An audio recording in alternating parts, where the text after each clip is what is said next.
19শে June বুধবার রাত 8টায় অনিমেষ করা আছে এডিটরস থেকে জানিয়ে দিচ্ছি শিরোনাম। তেজগাঁও ট্রাক স্ট্যান্ডের জন্য 15 বিঘা জমি বরাদ্দ, জুলাই থেকেই চালুর ঘোষণা মেয়র আতিকের।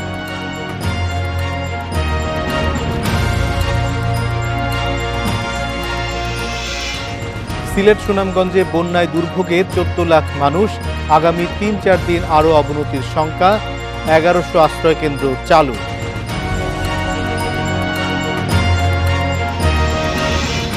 সাতাশ জেলায় ছড়িয়েছে বিষধর সাপ রাসেলস ভাইপার, 1.5 বছরে রাজশাহী মেডিকেলে মৃত্যু 18 জনের।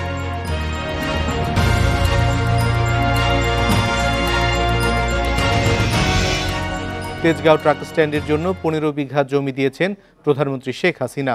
নির্ধারিত স্থানে আগামী মাস থেকেই রাখা যাবে ট্রাক, জানিয়েছেন ঢাকা উত্তরের মেয়র আতিকুল ইসলাম। সকালে তেজগাঁয়ে ঢাকা জেলা আওয়ামী লীগ কার্যালয়ে চিত্র পরিদর্শনের পর এক প্রশ্নের উত্তরে তিনি এসব কথা জানান। পার্কিংয়ের জন্য পর্যাপ্ত জায়গা না থাকায় তেজগাঁয়ের সড়কে দিনরাত দাঁড় করিয়ে রাখা হয় সারি সারি ট্রাক। দীর্ঘদিনের চেষ্টায় প্রয়াত মেয়র আনিসুল হকের জোরালো উদ্যোগে সড়ক থেকে ট্রাক সরানো সম্ভব হয়। তবে তার মৃত্যুর পর সড়কে আবার ফিরে আসে ট্রাক। আনিসুল হক মারা যাওয়ার পর উত্তর সিটির মেয়রের দায়িত্বে আসা আতিকুল ইসলাম একে টম অ্যান্ড জেরির খেলার সঙ্গে তুলনা করেন। আমি যখনই আসি তখনই ট্রাক সরিয়ে নেয়। আমি নিজেও বলেছি এটা টম অ্যান্ড জেরির খেলা হচ্ছে এখানে। আগামী মাস থেকেই নতুন জায়গায় ট্রাক রাখা যাবে। বিভিন্ন পক্ষের সঙ্গে আলোচনা করে বহুতল ট্রাক স্ট্যান্ডের ডিজাইন করা হবে বলে জানান মেয়র আতিক।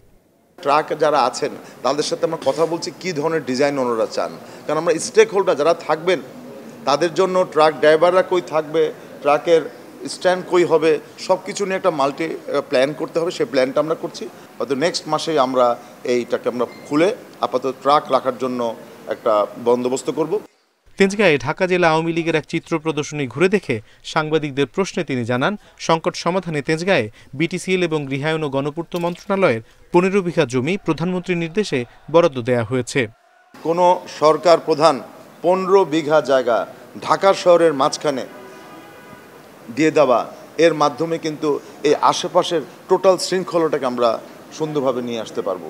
আপাতত ট্রাক রাখার জন্য একটা বন্দোবস্ত করব। এরপরে এখানে মাল্টি স্টোরেজ আন্ডারগ্রাউন্ড এবং উপরে দুটো মিলে আমাদের কিভাবে এই সকল ট্রাককে অ্যাকোমোডেশন করা যায় সেটার জন্য আমাদের সে প্ল্যানটা আমরা করছি ইনশাল্লাহ।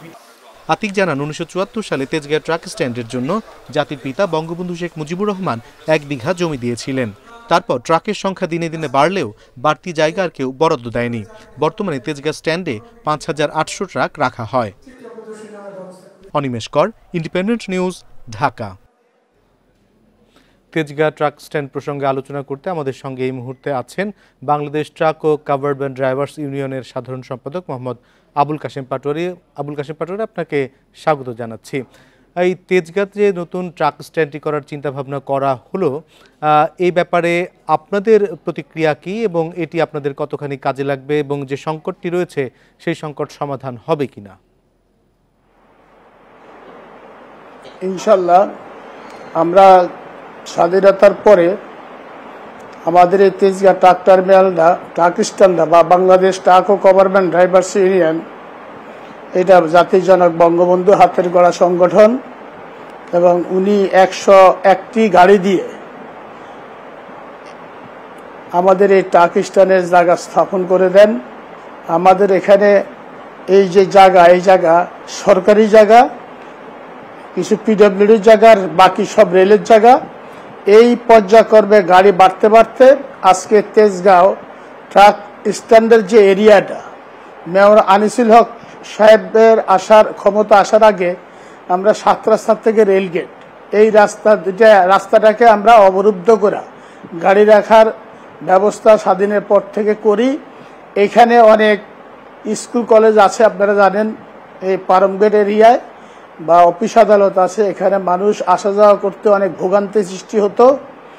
মেয়র আনিসুল হক সাহেব উনি একটা ভালো উদ্যোগ নিয়ে, সেই বিষয়টা আমরা জানি, কিন্তু আনিসুল হক সাহেবের সেই ভালো উদ্যোগ তার ফলপ্রসূ হয়নি। তিনি মারা যাবার পর আমরা আবার দেখেছি যে তেজগাঁও ট্রাক স্ট্যান্ড অবরুদ্ধ হয়েছে, যেটি আজকে মেয়র আতিকুল ইসলাম বলছিলেন যে টম অ্যান্ড জেরি খেলার মতন যখন প্রশাসন আসে তখন ট্রাক ড্রাইভাররা ট্রাকগুলি সরিয়ে ফেলেন, আবার তারা যাবার সাথে সাথেই রাস্তাটি আবার দখল হয়ে যায়।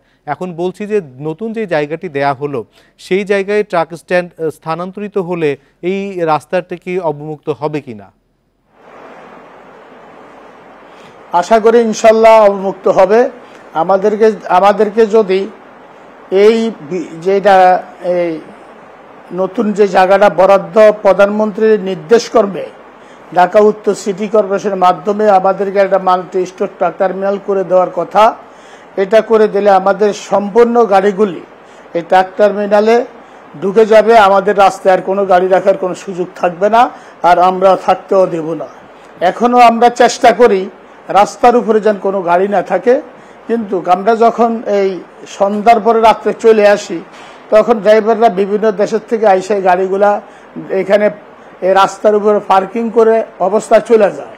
আবার যখন আমরা তাদেরকে দূরানোর চেষ্টা করি বা প্রশাসনের হস্তক্ষেপ কামনা করি তখন আবার রাস্তা ক্লিয়ার হয়ে যায়। আশা করি টার্মিনালটা আমাদের যেই প্রধানমন্ত্রী জননেত্রী শ্রমিক বান্ধব নেত্রী জননেত্রী শেখ হাসিনা যে জায়গাটা আমাদেরকে ঘোষণা করছেন ঢাকা উত্তর সিটি কর্পোরেশনের মাধ্যমে, আমাদের এই জায়গাটা যদি মাল্টি স্টোর একটা ট্রাক টার্মিনাল করে দেয় আমাদের গাড়ি পার্কিং এর ব্যবস্থা হবে, আবার আমাদের শ্রমিক যারা আছে তাদের নতুন স্ট্যান্ডটি করা হবে। মেয়র বলছিলেন যে সেখানে মাল্টি স্টোরেজ, সেখানে আন্ডারগ্রাউন্ড পার্কিং থাকবে, মার্কেট থাকবে, ড্রাইভারদের জন্য সুযোগ সুবিধা থাকবে। আপনারা কি ধরনের সুযোগ সুবিধা চান এই ট্রাক স্ট্যান্ডে?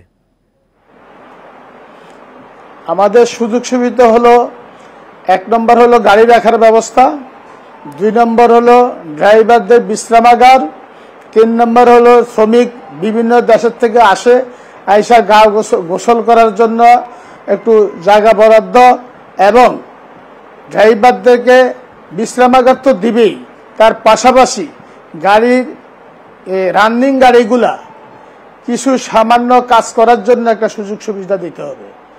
ওই বড় কাজের গাড়িগুলার জায়গা এখানে না দিলেও আমাদের চলবে, আমাদের ওই রানিং গাড়ি কাজগুলো এখানে করার জন্য ব্যবস্থা। আবুল কাশেম পাটোয়ারী আমাদের সঙ্গে সংযুক্ত হয়েছেন ঢাকা উত্তর সিটি কর্পোরেশনের মাননীয় মেয়র আতিকুল ইসলাম। আতিকুল ইসলাম, আপনাকে স্বাগত জানাচ্ছি। আপনি নিশ্চয়ই আমাকে শুনতে পাচ্ছেন। জানতে চাই যে আজকে যেই আপনি আমাদের সুসংবাদ দিয়েছেন, ঢাকায় 5 একর জমি বা 15 বিঘা জমি মাননীয় প্রধানমন্ত্রী বরাদ্দ করেছেন ট্রাক স্ট্যান্ডের জন্য, এটি নির্মাণ কাজ আপনারা কবে থেকে শুরু করবেন? জি, ধন্যবাদ জানাচ্ছি। আমি নগরবাসীকে প্রথমে ধন্যবাদ জানাতে চাই যে নগরবাসীর সহায়তায় আমরা 6 ঘন্টা যে টার্গেট দিয়েছিলাম, ঢাকা উত্তর সিটি কর্পোরেশন নগরবাসীর সহায়তায়, কাউন্সিলরদের সহায়তায়, আমাদের 10,000-এর উপরে পরিষ্কার পরিচ্ছন্ন কর্মী এবং আমাদের সিটি কর্পোরেশন সবাইকে আমি ধন্যবাদ জানাতে চাই। আমরা 6 ঘন্টা যে অত্যন্ত চ্যালেঞ্জিং ছিল, এটাকে আমরা চ্যালেঞ্জিংটাকে আমরা নিয়েছি এবং আমরা 6 ঘন্টার মধ্যে শেষ করে ফেলছি। এবং গতকাল এবং আজকে কিছু পশু কোরবানি হয়েছিল, এগুলো আমরা সম্পূর্ণভাবে বর্জ্য আমরা অপারেশন করে ফেলেছি। আমি একটা খুশির সংবাদ যেটা জানাতে চাই, আমাদের মাননীয় প্রধানমন্ত্রী 2023 সালে 30শে জুন উনি আমাদের বাংলাদেশ আওয়ামী লীগের অফিস উদ্বোধন করার জন্য তেজগাঁতে এসেছিলেন। তখন আমি নিজে ওই এলাকার মাননীয় স্বরাষ্ট্রমন্ত্রী এবং মাননীয় প্রধানমন্ত্রীর শিল্প বাণিজ্য উপদেষ্টা জনাব সালমান এফ রহমান সহ আমরা মাননীয় প্রধানমন্ত্রীকে বলি যে মাননীয় প্রধানমন্ত্রী, এখানে তো আমি যখন আসি তখন ট্রাকের লোকজন সবাই ট্রাক চলে যায়, আমি যখন চলে যাই তখন আবার সব ট্রাক চলে আসে, এবং এই ধরনের খেলা কিন্তু হচ্ছিল। এরপর মাননীয় প্রধানমন্ত্রীকে বললাম যে এখানে যে 5,200 ট্রাক থাকে, 5,200 ট্রাক থাকার জন্য কোনো জায়গা নেই। আমাদের সড়ক যেটা ছিল, আমাদের প্রয়াত মেয়র আনিসুল হক উনি সড়কটা ওপেন করেছেন, কিন্তু ট্রাক থাকবে কোথায়? সুতরাং ট্রাক বিভিন্ন অলিতে পুরা তেজগাঁতে সব ঢুকে থাকতো, এবং এখানে কিন্তু একটা হাব তেজগাঁতে, এখানে খাদ্য গুদাম আছে, ট্রেনের মাল লোডিং আনলোডিং হয়, এখানে কারণ বাজার আছে, সবকিছু মিলে, এবং এখান থেকে ঢাকা শহরের এবং ঢাকা আশেপাশে যত এক্সপোর্ট হয় সব ভ্যান গাড়িগুলো কিন্তু এখানে থাকে।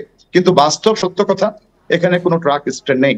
জাতির জনক বঙ্গবন্ধু শেখ মুজিবুর রহমান, জাতির পিতা, আমাদেরকে দিয়ে গিয়েছিলেন একটি জায়গা তেজগাঁতে, যেটি 2 বিঘা জায়গা ছিল, কিন্তু সে 1974 সালের পরে আর কোনো ট্রাক স্ট্যান্ড নিয়ে কেউ কোনো চিন্তা ভাবনা করে নাই। আমি ধন্যবাদ জানাতে চাই আজকে এই ইন্টারভিউর মাধ্যমে ইন্ডিপেন্ডেন্ট মাননীয় প্রধানমন্ত্রীকে ধন্যবাদ জানাতে চাই, জননেত্রী শেখ হাসিনাকে। উনি বুঝতে পেরেছেন এবং বুঝার পরেই আমাদের তেজগাঁতে খাদ্য গুদামের সাথে এখানে ট্রাক স্ট্যান্ডের জন্য বিটিসিএল এর 3.5 একর জায়গা বরাদ্দ, সে বরাদ্দ পত্র চিঠিটাও আমি আপনাদেরকে দেখাতে পারি। আমি বরাদ্দ পেয়ে গেছি অলরেডি। এর সাথে সাথে 1.5 একর জায়গা আমি ওয়ার্কস মিনিস্ট্রির, আমি 2 মিনিস্ট্রিকে ধন্যবাদ জানাতে চাই যে মাননীয় প্রধানমন্ত্রীর নির্দেশে তারা আমাকে জায়গাটা দিয়েছেন এবং তাদের কন্ডিশন হচ্ছে এখানে ট্রাক বা বাসের জন্য জায়গা করার জন্য।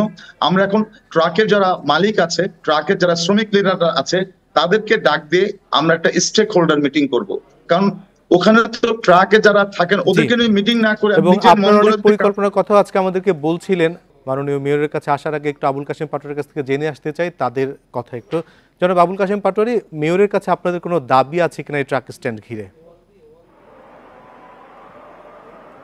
যে আমাদের দাবি হলো একটাই, আমাদের এই শ্রমিকের থাকার ব্যবস্থা করে দেওয়া, গাড়িগুলো রাখার ব্যবস্থা করে দেওয়া, শ্রমিকের বিশ্রামাগার করে দেওয়া।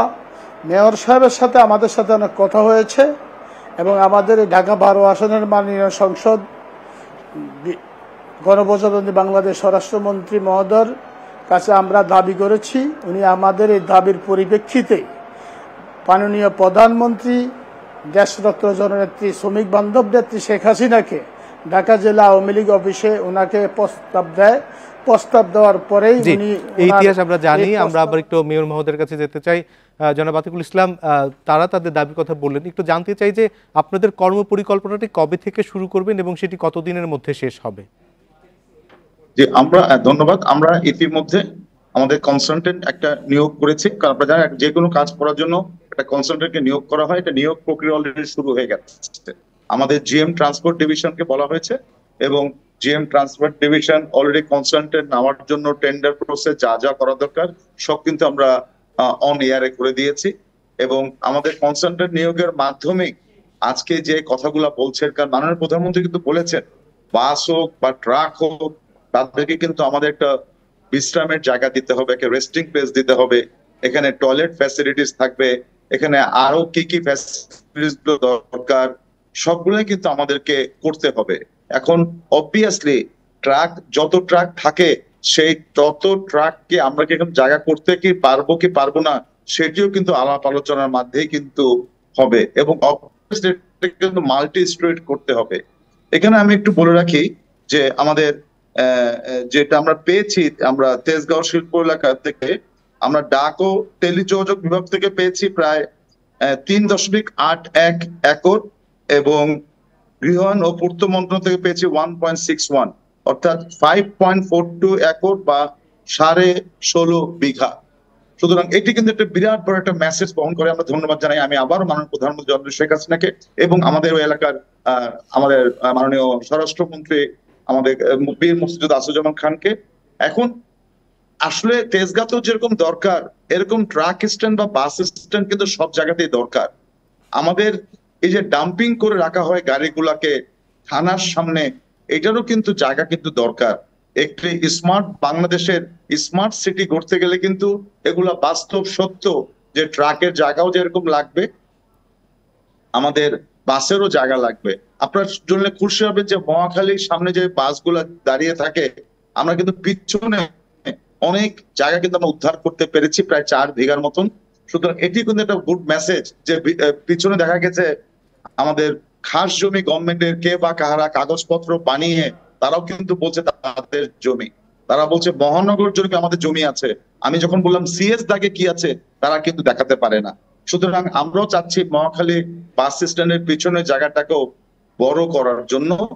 আমরা আজকে ট্রাকের যদি দুর্দশা মোচন করতে পারি এই তেজগাঁ থেকে, তাহলে কিন্তু ওই এলাকার প্রত্যেকটা অলিতে গলিতে এবং সবচেয়ে বড় কথা এখানে অনেক মিডিয়া হাউস আছে। নতুন যে ট্রাক স্ট্যান্ডটি হবে এই 5 একরের বেশি জমিতে, সেখানে কতগুলি ট্রাক বা বাস ধারণ ক্ষমতা থাকবে? আমরা যেটা দেখেছি এই মুহূর্তে ট্রাকের একটা হিসাব করে প্রায় 5200 ট্রাক সেখানে থাকে। আসলে 5200 ট্রাক রাখার সে সক্ষমতা কিন্তু ভেরি ডিফিকাল্ট। এই জন্য আমরা চিন্তা করছি কনসালটেন্সির মাধ্যমে আন্ডারগ্রাউন্ডে কত ফ্লোর করতে পারি, আন্ডারগ্রাউন্ডের উপরে আমরা কত যেতে পারি, এবং টোটালটাকে মিলে কিন্তু ইন্টিগ্রেটেড একটা প্রোগ্রাম করতে হবে।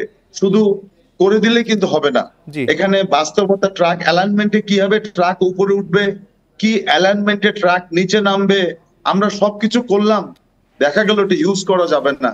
সুতরাং আমরা ট্রাকের ড্রাইভার, ট্রাক মালিক সমিতি, ট্রাক ইউনিয়ন সমিতি, ইঞ্জিনিয়ারিং মেথড করে কিন্তু এটা করবো আমরা, এবং আমরা আশা করি ম্যাক্সিমাম ট্রাক গুলাকে আমরা রাখতে পারবো।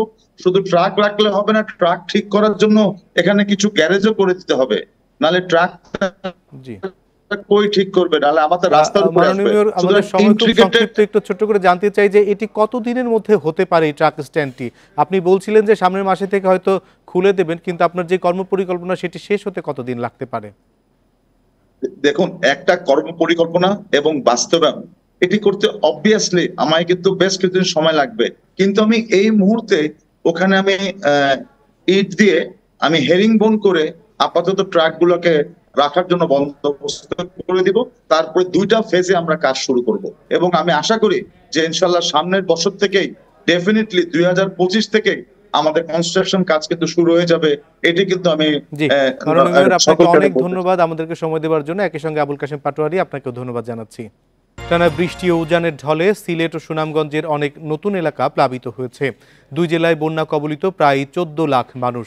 খোলা হয়েছে 1100-র বেশি আশ্রয় কেন্দ্র। পানি আরও বাড়ার শঙ্কায় বিভিন্ন আশ্রয় কেন্দ্র ও উঁচু এলাকায় ছুটছে মানুষ। এ নিয়ে বিস্তারিত জানাতে সিলেট থেকে আমাদের সঙ্গে যোগ দিচ্ছেন সহকর্মী ইজাজুর রহমান। ইজাজুর রহমান, যে পরিমাণ বন্যা দেখা দিয়েছে এটি কতদিন স্থায়ী হতে পারে এবং প্রশাসন সাধারণ মানুষের জন্য কী ধরনের ব্যবস্থা নিচ্ছে? যে পরিমাণ বন্যা দেখা দিয়েছে গত বেশ 4 দিন ধরেই কিন্তু হুট করে, বিশেষ করে গত ফ্ল্যাশ ফ্লাড বলে যেটিকে, ভারতের উজান থেকে যে পরিমাণ বৃষ্টির পানি এবং বাংলাদেশেও বিশেষ করে সিলেট অঞ্চলে যে পরিমাণ বৃষ্টির পানি বৃষ্টি ঝরেছে, সেগুলোর কারণেই আসলে এই বন্যাটি হয়েছে, এবং এই বন্যার কারণে সিলেটের বিপুল পরিমাণ এলাকা এখন বিস্তীর্ণ পানির নিচে তলিয়ে আছে। বিশেষ করে সিলেটের 13টির মধ্যে 12টি উপজেলাতেই বন্যা আক্রান্ত, এবং আমি বিশেষ করে যে গোয়াইনঘাট এবং কোম্পানিগঞ্জ সহ বেশ কিছু যে উপজেলা রয়েছে, আমি সিলেটের অনেকগুলো উপজেলাতেই ঘুরলাম, এবং যতগুলো ইউনিয়নে দেখেছি প্রত্যেকটি ইউনিয়নেই বলা যায় যে বাড়িঘর সব পানির নিচে তলিয়ে গেছে, এবং যার কারণে এই উপজেলায় প্রায় 7 লাখ মানুষ সরাসরি এই বন্যা আক্রান্ত, এবং ব্যাপকভাবে তারা সাফার করছে। আশ্রয় কেন্দ্র যতগুলো খোলা হয়েছে, 6 শতাধিক আশ্রয় কেন্দ্র, সবাই কিন্তু এখনো আসে নাই। যেহেতু বাড়িঘরে গুরুত্বপূর্ণ জিনিস রয়েছে, সুতরাং সেগুলো ফেলে অনেকে আশ্রয় কেন্দ্রে আসছেন না। তারপরেও যারা একদম শেষ মুহূর্তে আর বাড়িতে থাকতে পারছেন না, তারা অপেক্ষাকৃত উঁচু জায়গা, বিশেষ করে আশ্রয় কেন্দ্র ছাড়াও কিছু কিছু আমি দেখেছি, কিছু পরিবার দেখেছি যেখানে বালির যে উঁচু টিভি রয়েছে সেখানে তারা আশ্রয় নিয়েছে এবং এক ধরনের মানবতার জীবনযাপন করছে। এই ধরনের মানুষগুলোর মধ্যে কিছু ক্ষোভও রয়েছে এবং অভিযোগও রয়েছে যে প্রশাসন বা জনপ্রতিনিধি যারা ভোটের জন্য বিভিন্ন সময় তাদের কাছে আসেন, তারা কিন্তু কোনো ধরনের ত্রাণ তৎপরতা এখন পর্যন্ত চালাচ্ছে না। এরকম কোম্পানিগঞ্জের বেশ কিছু ইউনিয়নে দেখেছি আমি, ইভেন সেখানে কয়েকটি আশ্রয় কেন্দ্র আমি এই চিত্র দেখেছি, বিশেষ করে ইসলামপুর যে ইউনিয়নটি রয়েছে সেখানেও দেখেছি, সেখানে কোনো ধরনের ত্রাণ তারা পাননি। এই অভিযোগগুলো রয়েছে। সুতরাং এই জায়গাতে প্রশাসন আরো জোরালো দৃষ্টি দেবে সাধারণ মানুষের প্রত্যাশা। যদিও প্রশাসনের পক্ষ থেকে বলা হচ্ছে যে 6 শতাধিক যে আশ্রয় কেন্দ্র করা হয়েছে, প্রতিটি জায়গায় ত্রাণ তৎপরতা চালানো হচ্ছে এবং আশ্রয় কেন্দ্রকে কেন্দ্র করে যে প্রত্যেকটি ইউনিয়ন এবং ইউনিয়নের যারা মেম্বার রয়েছে, এসব আশ্রয় কেন্দ্রে যাচ্ছে, যেসব আশ্রয় কেন্দ্র করা হয়েছে,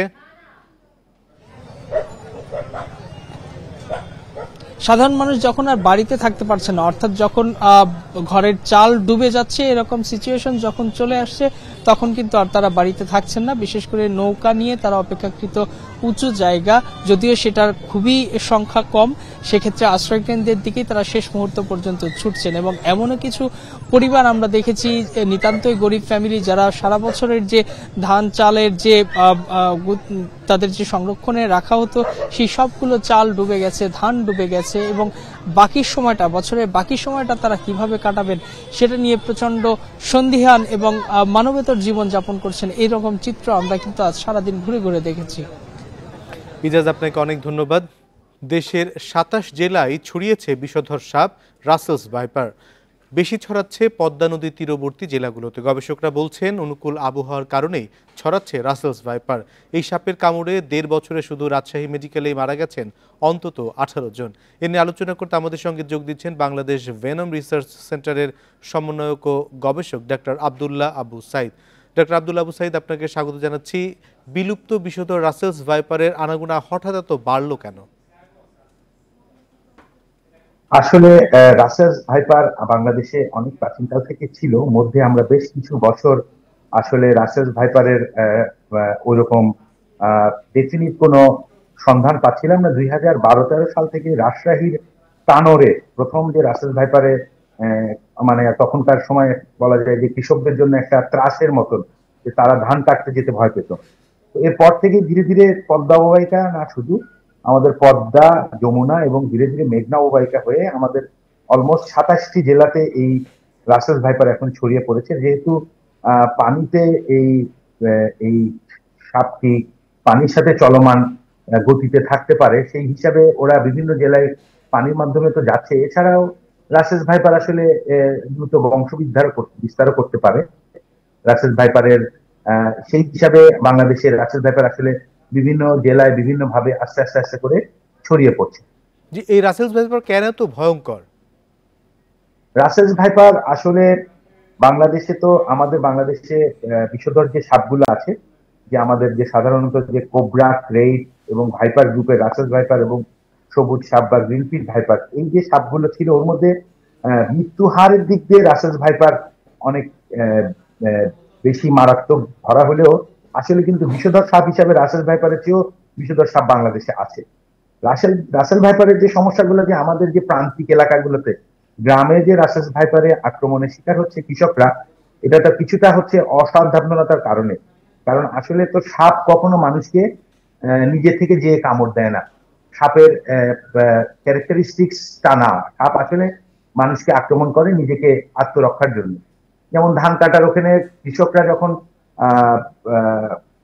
ধান কাটতে যাচ্ছে, দেখা যাচ্ছে তার কেচির আঘাত কিংবা একটা রাসেল ভাইপারের গায়ের উপর পাড়া পড়ে যাওয়া, পথে হাঁটছে ওই জায়গায় রাসেল ভাইপারের উপর পাড়া পড়ে যাচ্ছে, বিভিন্ন অসাবধানতার কারণেই আসলে, এবং খালি পায়ে আমাদের কৃষকরা চলে, তো ওইভাবে করে কামড়ের শিকার হচ্ছে। কিন্তু কামড় হওয়ার সাথে সাথে আমাদের যে সমস্যাটা সেটা হচ্ছে কোনো সাপে কামড় দিলে আমাদের কোনো রুগী আসলে সাথে সাথে হাসপাতাল যায় না। এই রুগীগুলো প্রথমে যায় ওঝার কাছে।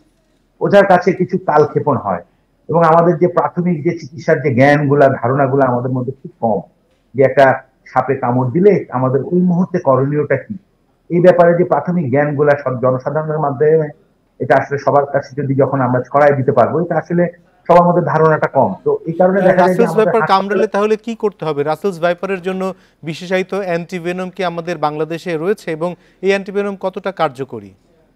আচ্ছা, আমি আপনাকে বলছি। তো আমাদের রাসেলস ভাইপারে যে মারাত্মক বিষধর বলতেছি বা মৃত্যুর হার বেশি বলছি, তার মধ্যে দেখা যাচ্ছে যে এই রাসেলস ভাইপারে কামড় দেওয়ার পরে ওধার কাছে যে কালক্ষেপণ করছে একটা রুগী, সাপে কামড় দেওয়ার পরে অলমোস্ট 3-4 ঘন্টা 5 ঘন্টা পরে হাসপাতালে, এবং এই হাসপাতালে যাওয়ার আগে সে অনেকগুলো অপচিকিৎসার সম্মুখীন হচ্ছে এবং রুগীটাকে আরো খারাপ পরিস্থিতির মধ্যে ফেলে দিচ্ছে।